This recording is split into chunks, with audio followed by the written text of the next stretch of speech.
Hi, Professor. This is my persuasive speech on psilocybin, and this is my sister, Natalie, who will be my audience. All right, let's start. Depression, anxiety, addiction. All three of these illnesses are psychiatric in nature, and all three can be crippling. To people who suffer from these conditions, it may seem like it's impossible to escape. However, with the administration of psilocybin, these issues may become mitigated to the point of non-existence.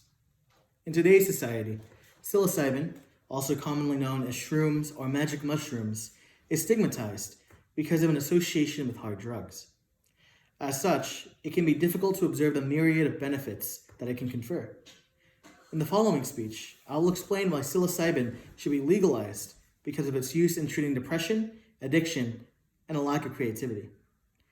In my first point, I will explain why it's important that psilocybin can treat drug-resistant depression.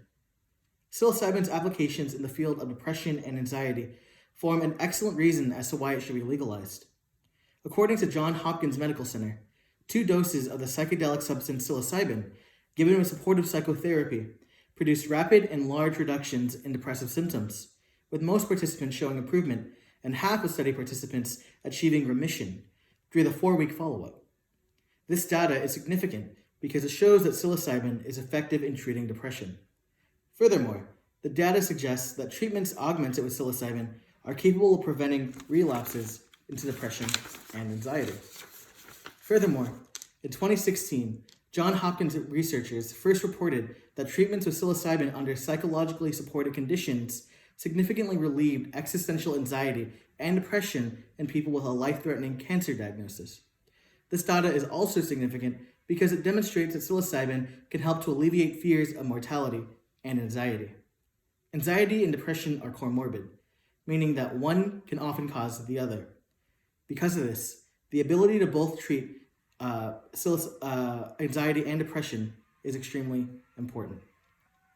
Now that I've explained why psilocybin's medical applications are valid, I will now explain how its artistic applications are as well.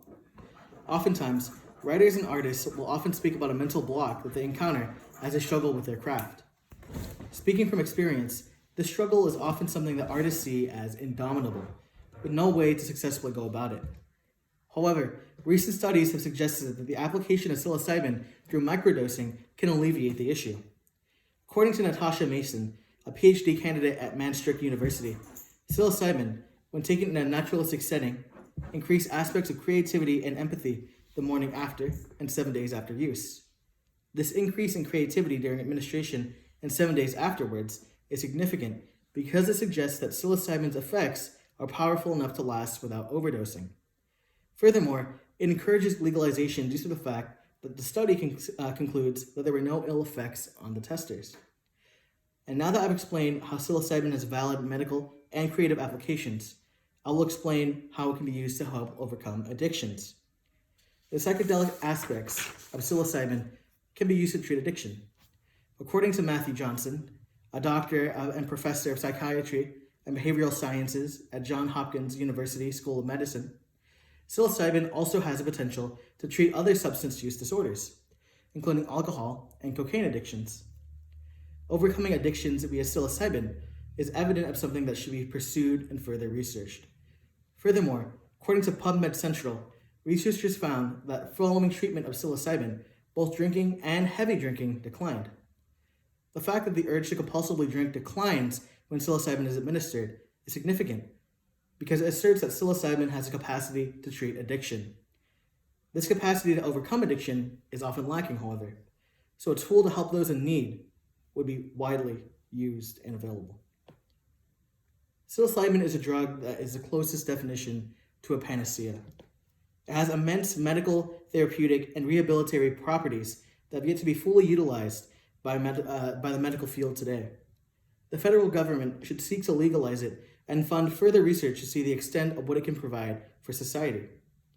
Thus far, evidence has led many to believe that psilocybin's benefits far outweigh its detriments. And now that I've approached the end of my speech, I would like to finish by asking the audience if they ever felt like they were depressed, unmotivated, or addicted. If so, then please consider helping to legalize psilocybin, a drug that has the capability of changing the world for the better. Thank you very much.